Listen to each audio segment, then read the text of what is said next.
Hello and welcome back to Take a Sip with Rob and Tanya. I'm here with my beautiful wife, Tanya. Cheers, babe. Cheers, baby. You look beautiful. Thank you.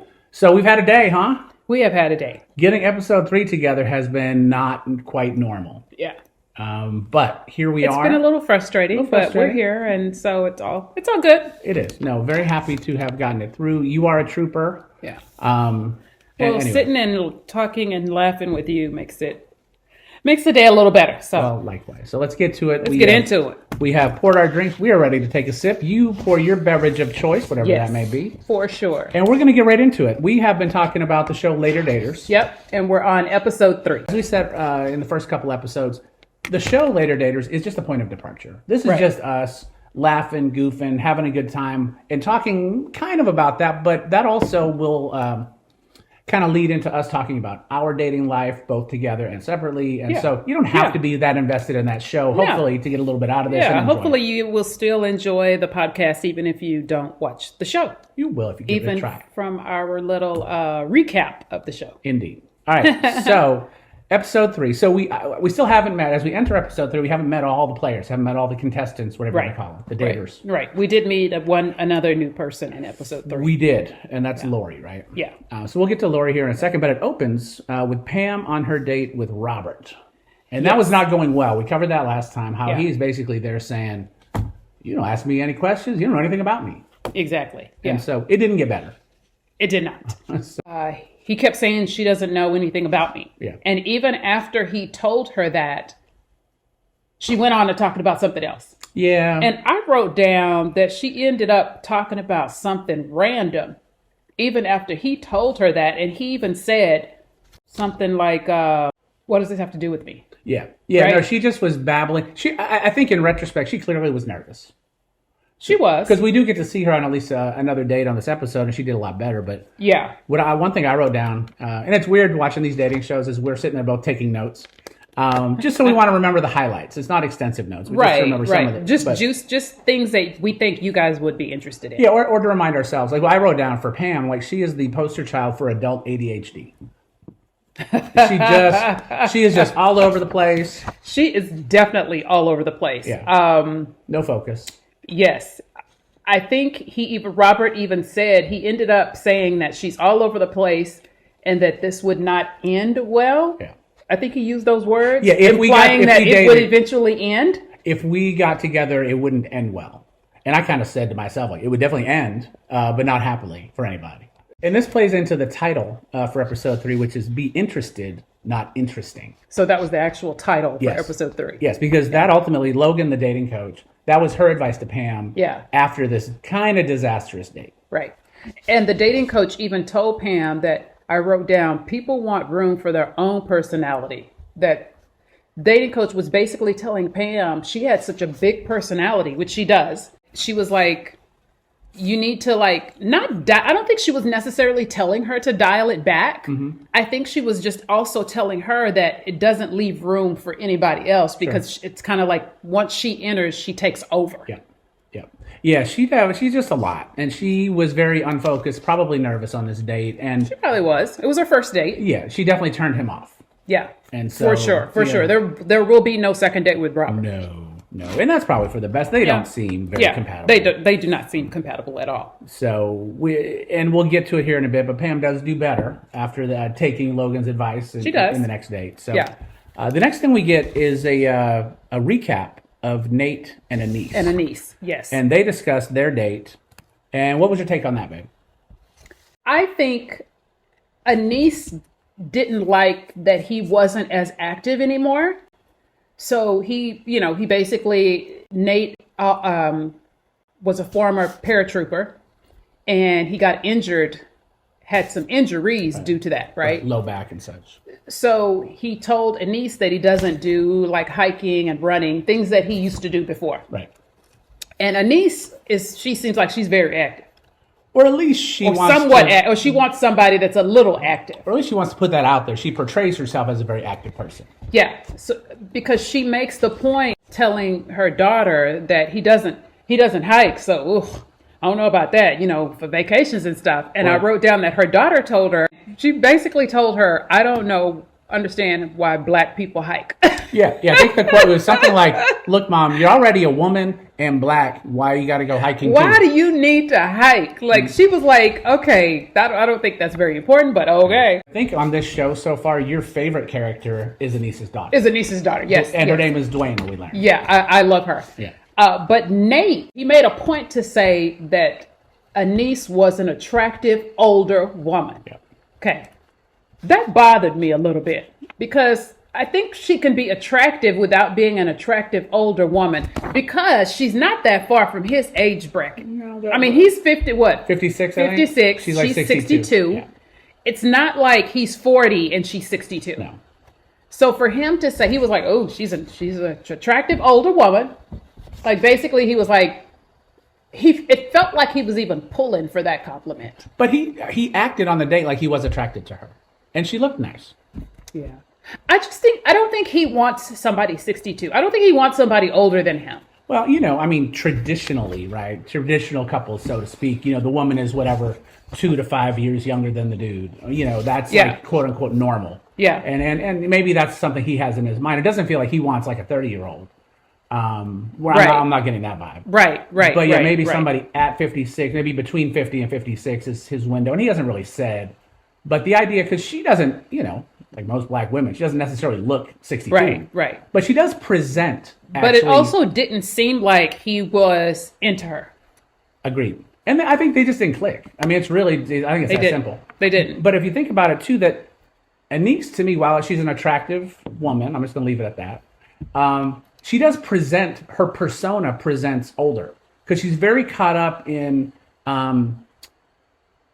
whether or not somebody should ask somebody out. Should I ask a man out? Because the daughter even challenged her. Would you even ask a guy out? Oh, right. Oh, yeah, I've done that. Right. Or, wasn't she the one, too, who talked about the color of the flowers? Yeah.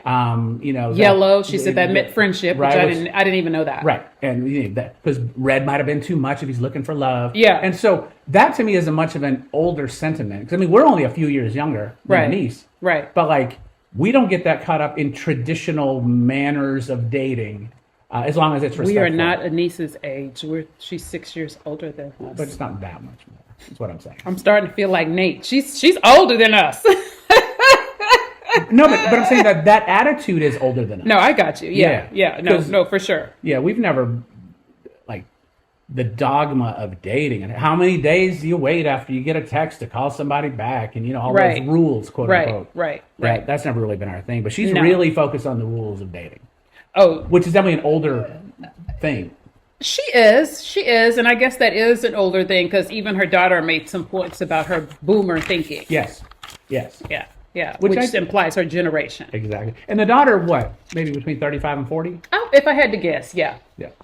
That would be my guess. But again, black woman, she could be 20, she could be 50. We don't Who know. knows? Right. Yeah, exactly. Probably not 50. Yeah, probably not 50. All right, so we just kind of get a glimpse at their exchange there. And then we move back to Suzanne. So yeah, every time Suzanne comes on the screen, I think we both kind of take a collective sigh, like, it's going to be something. I don't know what it's going to be, but it's going to be something. Yeah. Suzanne's a lot. I feel like she is a lovely human being, but she's a lot. She's a lot. Constantly.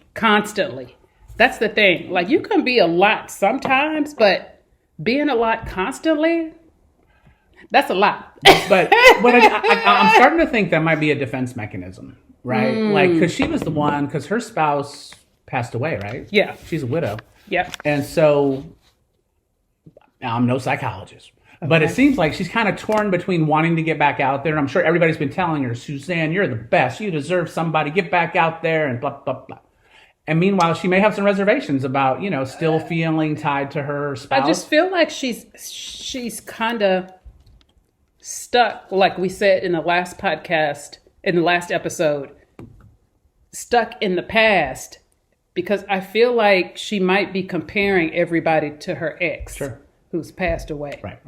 And I think even at one point, the dating coach told her she's kind of got to get out of that way of thinking. Like, she's got to get into a new way of thinking, because she's just like, I'm assuming it sounds like her ex checked off all the boxes. They like the same teams. Everything like, and it feels like whatever that list of things that were amazing with her and her ex, if something, even if one thing is not right with somebody, she's like, I can't go out with them no more. Right. And that's kind of what I got from this exchange. They show her kind of visiting with her family. Looks like there's a little cookout on her little deck at her house. And she recounts date number 1 to Frank, which didn't really go that well. Yeah. And then, I know. And date number 2 to Avery, which at this point, she's at least a little more engaged with. Now, she liked Avery because in this episode, we see that Avery actually calls her for a second date. And she actually says yes. Right. And so, but it's complicated because it's on the day of a Georgia game, and she's a big Georgia football fan. Right. And so he's like, well, we can work it out. We'll try to figure it out. He just seems like he's real, like, accommodating. And it seems like their team rivalries does not bother him. No. And it really shouldn't. Like, I mean, okay, so look, Georgia and Alabama, big Southeastern Conference football teams, big, national. And we live here in Austin. We're familiar with all the UT, the Texas football fans. It's very similar. Right. That, there are some fanatics every Saturday in the fall. They are either at the game or they're at home watching it or they travel to go to the games. That's a big part of their lives. It's a big social thing. Yeah. So we get it. I get that. I feel like it would only be a problem if your partner or whoever else you were dating refused to go to any of your team's games with you.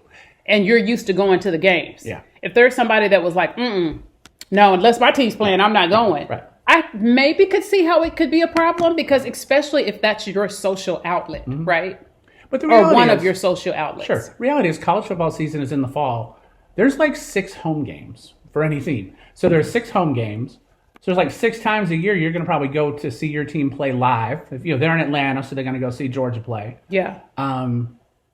That's 6 Saturdays out of an entire year. Yeah. And so those can be, mutually fun. Like if you decide to do them together. And it seems like the Suzanne is more a little farther out there on Georgia is the thing and it's my life. Whereas this dude, Avery, he's an Alabama fan, but I think he has it more in a reasonable perspective. I like Alabama football and I root for Alabama. Yeah. That's what it sounded like to me too. He seems a little more dialed down than she does when it comes to her fandom. Yes, for sure. But then she tells her family, when she talks about dating in general, talking about these 2 dudes, she goes, I don't want to be a nurse or a purse. Yep, I wrote that down too. Yeah. How did you take that?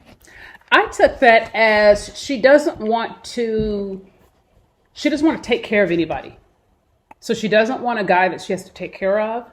But she also, it sounds like she doesn't want to be somebody that's just on your arm to look pretty. Mm-hmm. She thinks highly of herself. She does. Which that's great.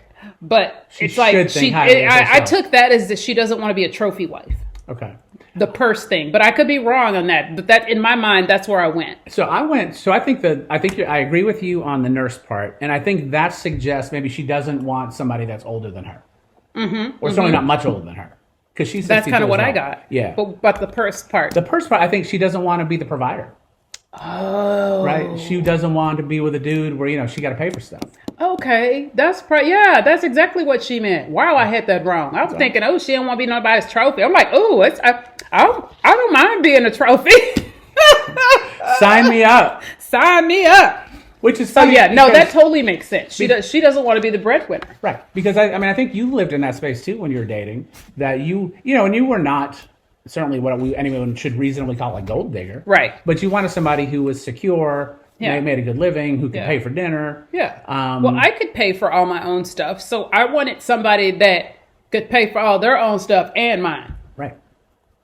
And who was happy to do that. I hope you find that person someday in your travels. Someday, babe. Someday. That's right. All right. So after the Suzanne and her family and the cookout, the next thing we see is Pam doing a check-in with Logan about her next date. Yes. Okay. Yes. And of course, that turns out to be Paul. Paul, 62, never married. Right. Yep. And so, what was your impression of Paul and Paul for Pam? I thought Paul was a very nice man. And I felt like he enjoyed her company. Seemed like he was a nice looking man. Mm-hmm. To me, it's hard to find a guy that doesn't scare easily from Pam. Is that fair to say? She's a lot. She's right out there. And he wasn't. He wasn't scared. He was not. No, he seemed to actually like it. Yeah, and the thing I did like about Pam on this date is she actually seemed interested in him. Yeah, she started off and she was asking him a bunch of questions.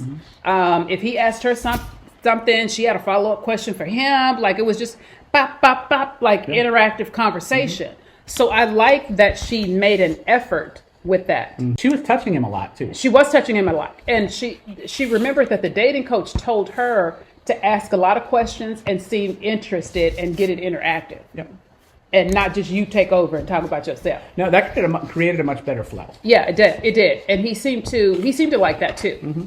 And then he was even an amateur musician, which she seemed to enjoy. Of course, she had been married to that famous rock star earlier. And I wrote down that Paul said he even loved her energy. Yeah. Now, she's 70, he was 62, so that's quite a, fair... It's a little jump. Yeah, it's a fair age gap. Yeah, it's a little jump. But again, I've said it, I think, and again, this is just the way we talk to each other. But for somebody who is a 70-year-old white woman, I think she looks pretty good. Yeah. That I would not necessarily say she was 70. Yeah, okay. Well, and they seem to have a lot in common. And one of the things they had in common was music because Paul sings at a bar. Pam's ex. He's like famous rock and roll star from the 70s. Yeah. So they had that in common. And they had so much in common that Paul said, when she even made a joke like, well, you don't want to see me again anyway. And he goes, why wouldn't I want to see you again? Yeah. So, implying that he definitely wanted another date with her. Right. Then again, devil's advocate to an extent. But I don't know if that was just him talking or... He seemed to like her.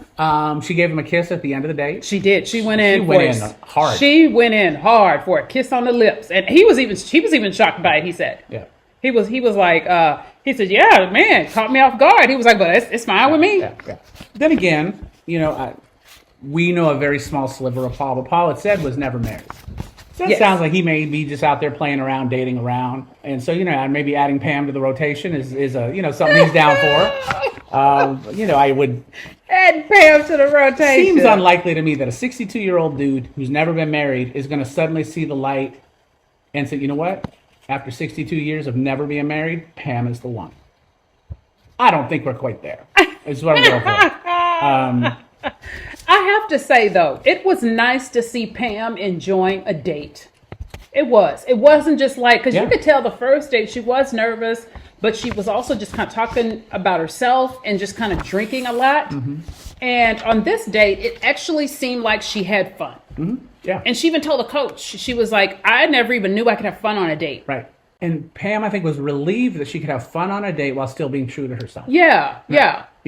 I liked seeing that she enjoyed that date. And one of the things she said to the dating coach after recapping the date was that she felt comfortable. Yeah. And she also said it was nice to look forward to tomorrow and, what did she say? Not think about... Yeah, it was... yesterday? I guess that means, I think that means like sometimes we think dates go well and then we don't hear from y'all. Right. You know how y'all do. Yeah, no, she said it's nice to be looking forward to tomorrow instead of always thinking about yesterday. Yeah. So, which I guess that is kind of the butterflies of a new relationship, right? Yeah, it is.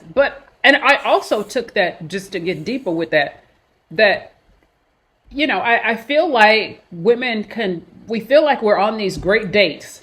And it's just chatty, pop, back and forth. And then we don't hear from y'all no more. Cricket. What's up with that? What's up with your people?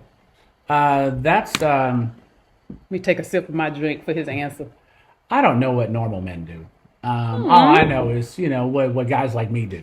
Good answer, babe. Look at you. Yeah, we try to be, real forthright and straight up. Look, ma'am, this is not going to work out. When you're being true to yourself. Absolutely. Okay. That's what we do. And then, or in the alternative, ma'am, perhaps we could get together again. When I was single, I went on several dates that I thought were actually great dates. not as great as me and you when we had our date. But I thought they were good dates. I thought, okay, I'm willing to give them another try and see them again. And when we departed from the date, it seemed like, okay, let me get your number and we can pop. Oh, it's done, you know. And then you don't, crickets. So then you're thinking to yourself, am I crazy? So as you got his number on the way out of this dude's door in the morning, you were. Well, I'm just saying. Well, most of the time, he being real stanky right now, y'all.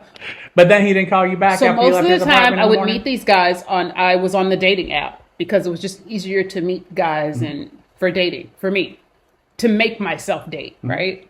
And so I would not really give them my phone number. We would communicate on the app. So if we were going to meet for dinner or whatever, we would communicate that through the app. And then we'd only exchange numbers if I liked them at the end of the date and I thought there was going to be more. And then too often, dudes would Crickets. just, yeah. Like you're crickets. You're like, what the hell? Like, was I crazy? Was that not a good date? Right. Sometimes, like, you guys make us feel like we're losing our minds. I'm sure there are men out there like that. On behalf of my gender, I apologize. Did you ever do that to anybody? Like ghost them after you had a date and they thought you were like, oh, I'll call you for another date. Can't wait to see you again. And then you're like, crickets. Well, I mean, I think there's a spectrum, right? On the one end, you have bad dates. Like, there's just clearly not good. And then you have like a date like ours on the other end of the spectrum, our first date. But there's a big gray area in the middle. Like, it was all right. We had a pretty good time. I will tell you about one date that I had with a woman who it was an okay date. We went out, had some food, had a couple drinks. Did y'all go to an expensive restaurant? I don't think it was super expensive. It was somewhere downtown. But we got drinks and food, and then probably went out for another drink or two. So at the end of the night, I walked her back to her car, and there was a couple little kisses. Nothing crazy. Okay. But yeah, you got a little alcohol on board. Yeah. And, I think we left it like, hey, let's talk or something. I think we texted a few times or something. But at least in the short term, there was no next date. And I want to say like a week later, I get this text from this woman like, what happened? Oh. Yeah. And I'm like, what happened what? And she's like, well, I thought we had this fool talking about what? Yeah, I thought we had a good time on that date. I'm like, yeah, it was a nice date. Yeah. Well, where you been? I'm like, I've just been doing my thing. Like, and I felt a little bad, but there was definitely not talk like, I am definitely calling you. We are going out again soon. So you don't feel like you led her on and thinking that there was actually going to be a second date? I certainly didn't intend to. And I think I felt after we left the date, hey, we may have another date. We may not. It wasn't horrible. It was all right. But I tell you what, as soon as she sent that text. So when she sent the text, why didn't I hear from you? Yeah. That took me aback a little bit because I definitely didn't feel like it was like locked up. First of all, I didn't feel like the date was like amazing. It was good. She was nice enough. Nothing obviously wrong with her. We seemed to have an okay conversation. As a date, I give it about a B-. Yeah. It was fine. So when she said, where you been? Been right here. And part of me is like, I mean, you got my number too, right? Which is why she was reaching out. She had your number. But that's how she started. What happened or where you been? Because we're used to y'all like reaching out when the date's good, like the next day, good morning. Wow, I had a great time with you last night or whatever. We'll see. What are you doing this weekend? Being beautiful has its benefits, doesn't it, babe? Well, that's how you get treated after your dates. Okay, moving on. So we get a little glimpse here, too. I want to hit on this. So the other thing that happened around that time in the episode, we see a little exchange between Anise and 𝗪𝗯, her daughter. Yeah. And we find out that Anise is going to go on another date, and there's very big news for Anise on this date. Because, what? Because the guy is white. And she's not. She's black. And Anise is black. He's white. And so, but she even announces it very boomerish. Right? Yes. And then my next date to her 35-year-old daughter. Yeah. And he's white. And he's white. Ooh. And that's and obviously in some circles, whatever. But this is Atlanta and in 2024. Because her daughter asked her, have you ever gone out with a white guy before? And Anise said she went out with a white guy once. Right. And that was it. But then she had the funniest take on how she became okay within a racial dating. So tell me about that, babe. So she basically tells her daughter that she went out with this white guy once, right? And then she says, and she was like, and then after that, I was just like, no, I'm just going to date black guys and ugh. And she was like, you know what? She says, you actually helped me out of that. And so her daughter's like, what? How did I do that? And she's basically telling her daughter that when her daughter was like in 8th grade, she had a boyfriend that was white. And she remembers thinking like, oh, no, this can't work because I want black grandbabies. Right. And her daughter kind of made it look like, what? Like, are you serious? And daughter's in 8th grade, like she planning on grandbabies. Yeah. But and Anise made a point to say, but she knows now that, obviously it doesn't matter. Right. It doesn't matter. Well, she even said she felt bad about kind of throwing that out to her middle school age daughter. Yeah. And had to apologize for having that take. Yeah. So her daughter was kind of a little surprised by that, I think. But Anise definitely seemed open to dating this guy. She did. I think the daughter was taken aback by the fact that this little like middle school, not even relationship that she had, now like 20 years ago, was somehow more meaningful to her mom than it was to her, to Joanna. Yeah, exactly. And but Anise makes an interesting point in that discussion too. She says that she doesn't, basically saying that she doesn't like guys who are too set in their ways. Yes. Have you ever had an experience of dating guys who maybe like a little too set in their ways, present maybe older than they are? This was before Rob, like right before Rob. This is my predecessor. I decided, you know what? I am tired. Like, I just need to date somebody totally different than who I would normally date. I would never date anybody who was older. This guy was a lot older. Like 10 years? At least 10 years. Okay. And that's a lot for me because I wouldn't even date a guy if he was like 3 or 4 years older than me. Wow. So again, to set the stage, we met when we were both 44. So you're probably 43 or 44 when you're dating this dude. Yep. I think I was probably around 43. And so he's mid-50s probably. Like the same age we are now. Probably. Yeah. Probably. But he acted way older. Yeah. I'm telling you, he acted way older. Example. So, for example, if we would go anywhere and he would drive, we park.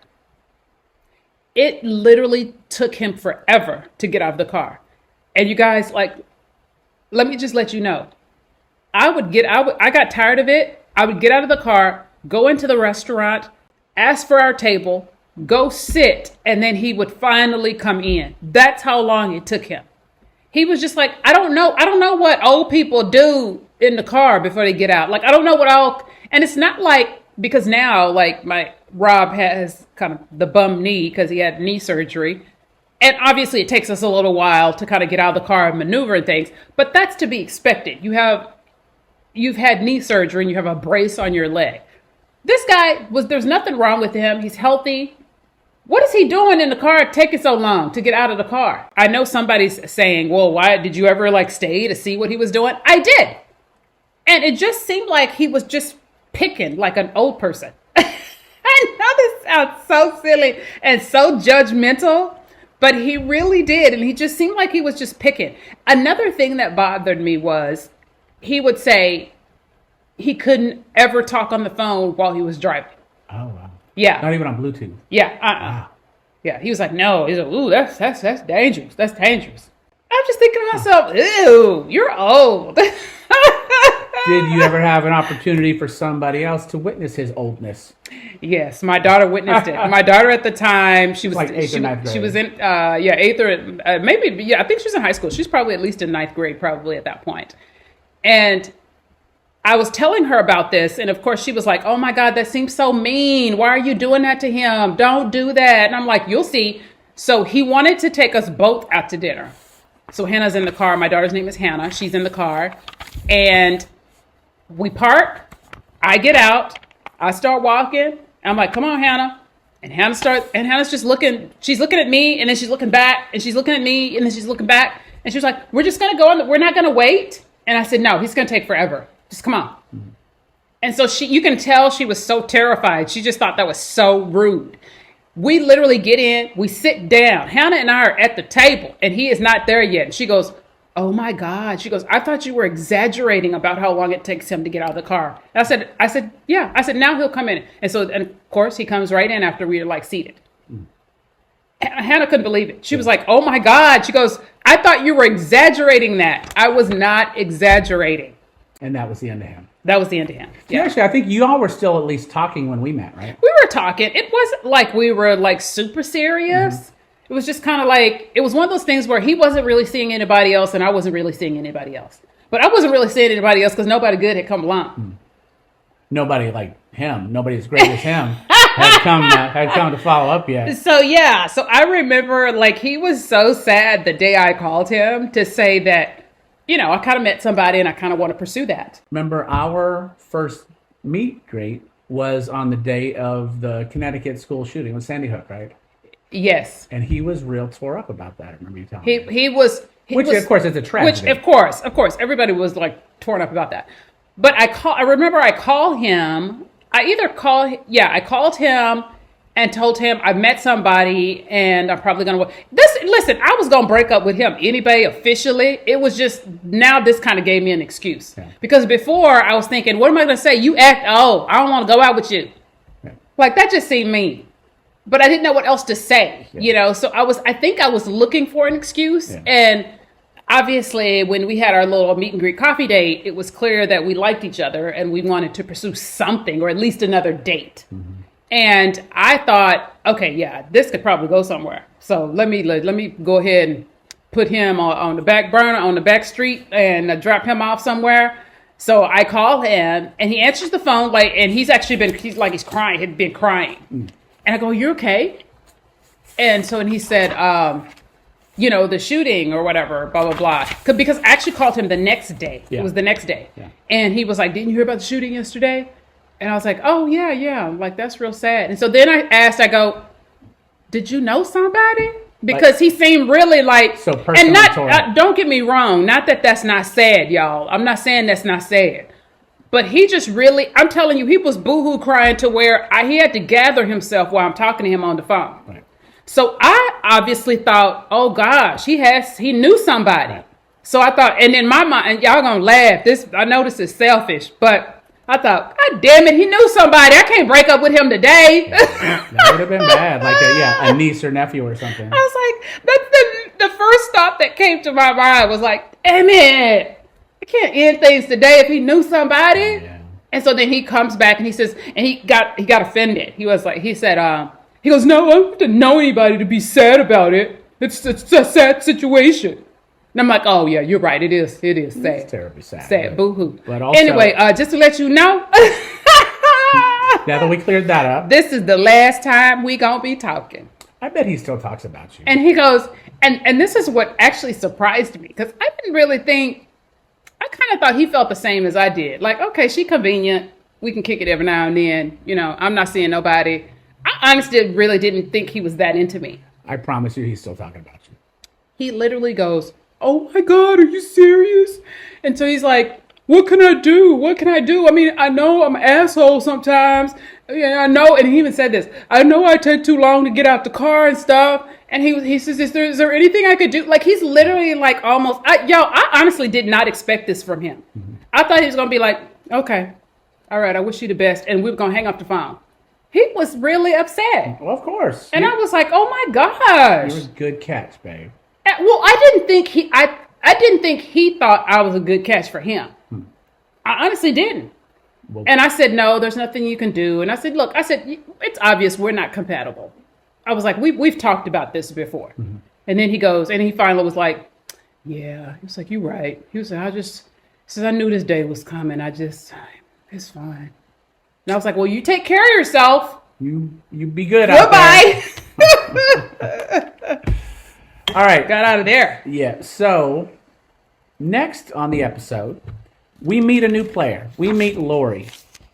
57 with big glasses. Big glasses. She is a behavior coach at a school or something during the day. Mm-hmm. And at night, she does events with like ATL magazine. Yeah, at night, she does events and her persona is Rich Auntie Lori. Yes. So she's out there on the red carpet at these events greeting You people. said she looked like the Incredibles lady. Yeah, the little I don't lady, know the lady's name. The little but lady, when you showed me the picture, I was like, that's her. The little lady on the Incredibles with the big glasses. Oh, Edna Mode. You guys, if you pull that up, I swear to you, that's what Lori looks like. Yeah, with the glass, because it's all about the glasses. And it's a shame because she's a really nice looking lady. And she would look even better without the glasses. And she has such a big personality.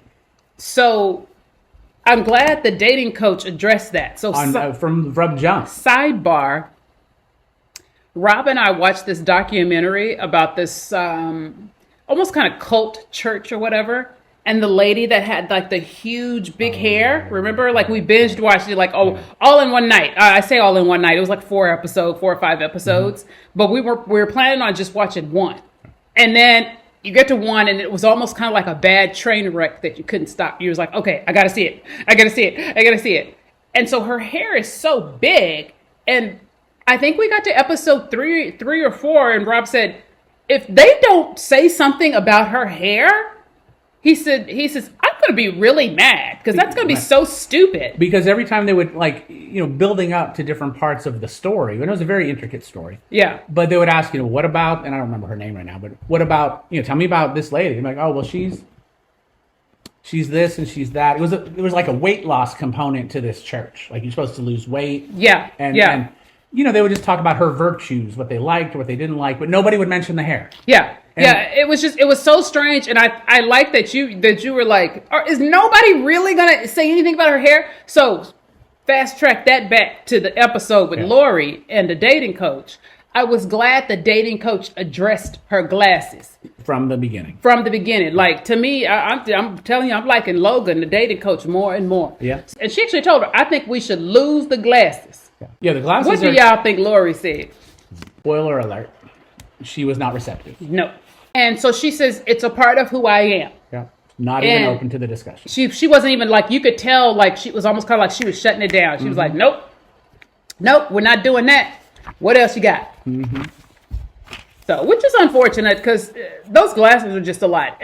She's already a lot. Tap that on with the glasses. It's too much. I think even the coach said it seems a little bit intimidating, a little bit, right?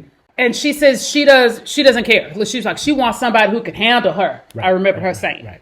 And Logan, the dating coach, is just saying, look, I'm trying to get to maybe a softer version of you, where this is just like so like in your face and can be kind of a. Yeah, the dating coach says she wants to soft life her. Yep. I would never have used that term. We need to try to soft life you. Yeah. And that's totally right. Like I was like, I would came in. We need to get rid of all of this right here. This isn't working for me. This and it's not working for anybody else. So she's much more polite and encouraging. Much more polite and encouraging. Yes. So we also learned in that first exchange, though, that there is somebody that Lori likes. There's this dude Felton, who she meets at these evening events that she does. Guy. And so. But they haven't like gone out on a date or anything. No. I think she just saw him at an event she was working. Is that right? Well, she met him. Like they spent a little time. It sounded like, but she said she was at the event. And she said she went up to him. Yeah, but it sounds like they'd had at least a handful of interactions. Yeah, and we get to see one on there too. And Lori tells Logan, like, I feel like I'm in the friend zone. Yeah. Remember? That's right. Yeah. But then, that her goal for dating in general is that she wants to find her best friend, is what Lori tells Logan, the dating coach. And then I loved, it must be one of these locked and loaded dating coaches thing where Logan tells her, well, let's see if we can get you from the friend zone to the end zone. To the end zone. Okay. The friend zone to the end zone. And the dating coach also tells Lori that she has this habit of almost kind of like testing these people so that she can reject them before they reject her. Exactly. Which, and sidebar, I kind of did that with you at the beginning. I don't know if you realize that. And I don't even know if we've ever talked about this before. Well, bring it. What you got? We listen and we don't judge. We listen. Go ahead. We listen. Okay. What? I can commit to half of that. Go. I think for me, I I sometimes maybe personally made situations a little bit more difficult to see how you would handle it. And you talking about the other day? You talking about Thursday? He's so fool. He's like, you talking about yesterday? No. That's the vibe I was getting the other day. But go ahead. You're such a fool. No, it was not yesterday. Okay. I just think I put obstacles in the way to see how you would handle them or to see what you would say. Mm-hmm. And in my head, I was already thinking, if it's not the right thing, then let me just end this because he's going to eventually break up and be anyway. I don't know if you remember this, but there was one time where you even said to me, I think, it meant something like you don't have to create situations that are crazy and impossible if you really don't want to date me. Like, you can tell me, like, you really don't want to date me. So I don't know if you, like, picked up on it or if we were just or if that was a situation we were just talking. So I like that you said that. I like that you were because in my mind, and you may not have used those words, but in my head, that's what I interpreted it to. Mm-hmm. And so after that, like, I stopped doing that. This was at the beginning of us dating hard, though. Okay. And where we really thought it was going to go somewhere. We hadn't even moved in together yet. But you were putting these little tests out for me to see how I reacted? I felt like that, yeah. I think I felt like I was kind of putting kind of some difficult tasks to see. So for instance, there was one I remember. There was one, you and I had lunch plans.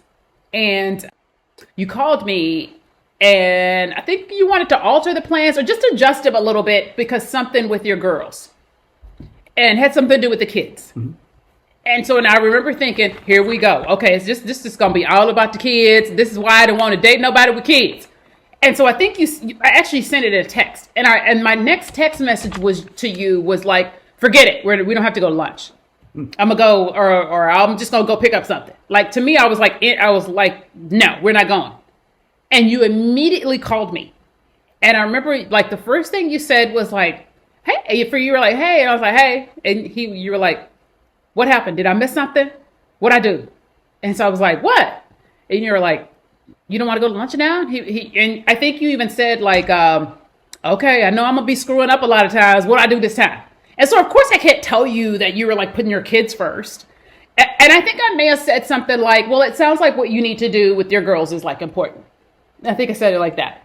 And you were kind of like, well, yeah, it's important. You were like, but that's only going to take a second. Mm-hmm. And I think you made the point of, I really want to go to lunch with you. And I think we could work it out. If you have time, it's not a big inconvenience. Like, and I think you were just kind of like, what is this crazy lady thinking? You came back with the right answer. I think for me, it was just kind of like, how important am I going to be? You know, when situations come to a head and he needs to be somewhere with his girls, mm-hmm. and maybe I'm dying, is he going to come help me or is his girls going to come first? Something dramatic like that. And then I think the last thing we see with Lori in this episode, she's talking to her son. And she asks a really weird question. I don't know, it just rubbed me as weird. So her son Lori asked a weird question? Yeah, so her son, I'm going to say, is somewhere between 20 and 25 probably.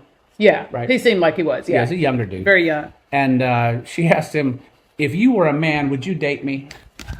Just a weird question to ask your son. That is weird. But you know what? We're weird like that sometimes. Yeah.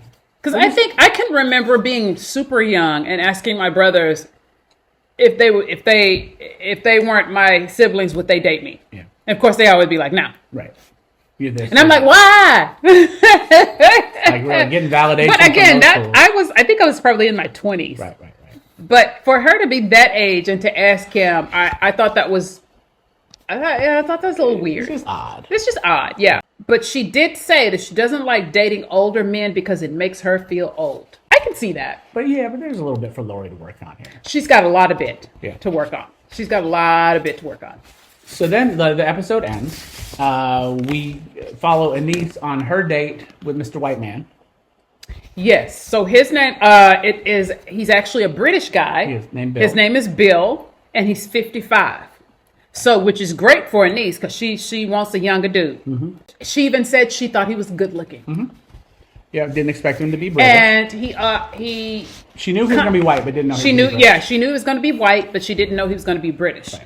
And I liked that he kind of opened with a little joke, because he was like, I got a question for you, serious question for you. You can tell you're looking at her face, and she looks like she's like, okay, what is he about to ask me? And he goes, is it okay to wear white after Labor Day? So I thought that was kind of cute to open up kind of with a little jokey joke. Because he had worn white pants. Yeah. And wanted to make sure she wasn't offended by that. But definitely in a joking fashion. But I thought that was nice. And to me, I guess because laughter is so important to me, like I always wanted to make sure I was with somebody that had a sense of humor. Because you can't laugh. Like you and I, we just laugh over stupid stuff. Yeah, all the time. And I'm just like, if I can't like just be myself and just be silly and stupid and laugh over stupid stuff and tell my partner, if he's serious and doesn't have a sense of humor, that ain't gonna work. Never. No, for both of us. So that is the core of our relationship. Yeah. I mean, if it's not, just love and respect, then it's humor. Yeah. I think that's just, we laugh so much. So much. And so, that's. Yeah, so I like that he got gold points for me For sure. that he opened up kind of with a joke. So then it didn't take long for Anise to get into the subject. What do you think about all this? Like, you're talking about them too on a date. What'd you think when they told you that you're going to go out with a black woman? And of course, Bill seemed to be okay with it.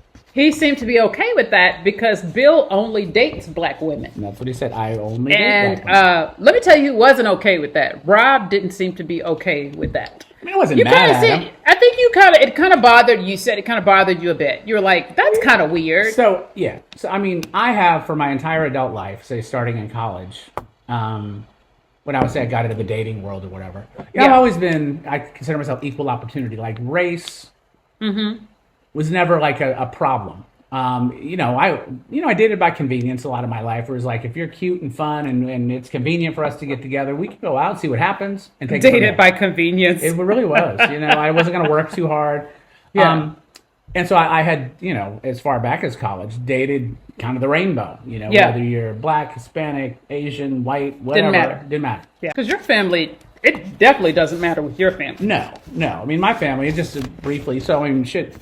My mom and dad were an interracial relationship, marriage. My dad's Native and my mom's white. Yeah. And so, and she got hell from her family. It was not one of these things that nobody talked about. Right. When they got engaged, when they that. were dating seriously and got engaged, she would hear, what the hell are you doing with this goddamn Indian? You really going to marry this guy? Yeah. It helped that my dad was a really good looking dude. Yeah. That I think killed some of the criticism. Yeah. And also just a good guy. Right. But yeah, I mean, his, our last name, Ranko, is from the Penobscot Reservation in Maine. Mm-hmm. And so, my dad's, that's where his family came from. Yeah. Anyway, so. So for you, it wasn't like you couldn't date a black woman or whatever, or Asian or whoever. No, I had a black girlfriend in college. You weren't limited on that. No, and then we're talking the 80s. But you weren't like, I'm only dating whatever. No, that's the part that struck me as odd. Because I think having a preference, and this, people talk about dating preferences, right? A preference is fine. We all have preferences. Whether you like somebody. Like, I want somebody with no kids. Right. But I have always drawn the distinction, too, that there's a point, there's a difference between a preference and a rule. Oh, okay. Do tell. Because if you have I have a preference, let's just say for blondes. No, that's never been my preference. I'm just saying that could be. That could be. I'm bringing up something that's not one of your preferences. Sure. But so if you're like, I have a preference for blondes, which means let's just say 70% of the time you go out with a blonde. Got it. That catches your eye a little more. That's a thing that's what you're attracted to. Right. And that's a preference if again, hypothetically, 70% of the people you date are blondes. Right. But if you have a quote-unquote preference for blondes, but actually all you date is blondes, that's not a preference, that's a rule. And so it's not a preference anymore because if somebody fails to meet that descriptor, you don't date them. Well, that's not a preference. That's a rule. Oh. So it would be like me saying, my preference is I prefer to date women.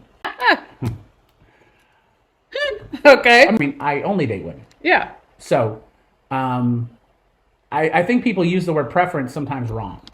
I have a preference for dating, and so you have a preference for dating a taller woman or a shorter woman. Got it. But if I live in a world where I like taller women, but I never date somebody below 5'5", well, now it's a rule. Oh, gotcha. Right? Okay. So for him, it's a rule that he doesn't date anybody if they're not black. and it just strikes me as kind of fetish-like. It is a little weird. It's a little fetish-like. Yeah. That because, for instance, and I made the point when we were watching the show, I said, look, you're a beautiful black woman. I certainly had dated black women before. I dated, like I said, dated the rainbow. But if I met you and you just happened not to be black, but you were the same person, I mean, I think we would have a shot. Okay. You know, obviously I would need to have the attraction. Right. At least initially. Yeah. But the idea that I would want to date you, whatever race or color you were. Okay. That's fair. Now, I don't think it's as weird to exclude one. I don't like redheads. Oh, Okay? gotcha. Right? But see, to me, that implies you're not really attracted to redheads. Right. But it's not a preference, it's a rule. And so when he says, I only date black women, that felt like a rule, which, okay, you can do what you want to do. Yeah. But when you limit it to one specific feature, that does feel like... Yeah, I guess that I could see that. That does seem kind of odd. a little fetishy. Yeah. But he seemed like a good dude. He seemed like a good dude. They seemed like they were having a good time. So we don't know yet if they went out again. Right. But they both equally seemed like they liked each other. Or at least enough. Or at least enough to explore another date. Yeah. The last one is Nate. And they briefly talked to him. And he was saying how he doesn't want his house to be less comfortable. I remember He's reluctant to share his space. writing that down because he's reluctant to let a woman in and share his space because he doesn't want his space to be less comfortable. He's a little OCD. And he also says because people will eventually get on your nerves. And so I wrote down that I wanted to ask Rob if I got on his nerves. Not once in the whole history of your existence have you ever gotten on my nerves. Well, good answer. I think we can wrap it up with Wrap that. it up on Wrap that. it up with a positive The note. name of this, the title of this episode is Not Once in Your Whole Life Have You Ever Gotten on My Nerves, My Love, My Sweet, My Wife. Good answer. Yeah. All right. Well, we will see you next time. Well, cheers till next time. Yeah. Cheers till next time. Take a sip, you guys. Clink. Thanks for listening. Thanks for listening.